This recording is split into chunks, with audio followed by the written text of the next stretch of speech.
तुमचा स्ट्रेस कमी होत नाहीये याचा अर्थ ही चूक तुम्ही रोज रोज करत आहात. हो, कामाचा स्ट्रेस, घरचा स्ट्रेस, फ्युचरचा स्ट्रेस, ह्या सगळ्या गोष्टी सतत डोक्यामध्ये सुरू राहतात आणि त्यामुळे तुम्ही पूर्णपणे मेंटली थकत आहात. येस, एक सिंपल उदाहरण बघूया. तुमचा बॉस तुम्हाला उद्या काय म्हणणार आहे किंवा आज काय म्हणणार आहे किंवा लोक तुमच्याबद्दल काय विचार करता हे तुम्ही कंट्रोल करू शकता का? नाही ना. पण तरीही सतत तुम्ही त्या गोष्टीचा विचार करत राहता. स्ट्रेस येतो कारण आपण कंट्रोल नसलेल्या गोष्टींवरती जास्त एनर्जी वाया घालवतो आणि ज्या गोष्टी आपण कंट्रोल करू शकतो त्यांना आपण दुर्लक्षित करतो. चला, आज एक टास्क देतोय. एक पेपर घ्या, त्याचे 2 कॉलम करा. Column number 1, column number 2. पहिल्या कॉलम मध्ये तुम्हाला लिहायच्या ज्या गोष्टी तुम्ही कंट्रोल करू शकता आणि दुसऱ्या कॉलम मध्ये लिहायच्या ज्या गोष्टी तुम्ही कंट्रोल करू शकत नाही.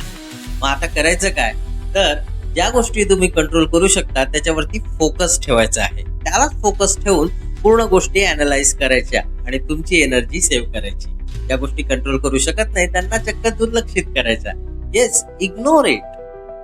स्ट्रेस कमी होत जाईल, माइंड क्लिअर होईल, एनर्जी सेव्ह होईल आणि दिवसभर मेंटली एकदम फ्रेश फील करा. आज ट्राय करा आणि उद्या फरक नक्की सांगा. आणि हो, हा व्हिडिओ आत्ता सेव्ह करून ठेवा, कारण हा जर स्क्रॉल झाला तर उद्या तुम्हाला मिळणे नाही.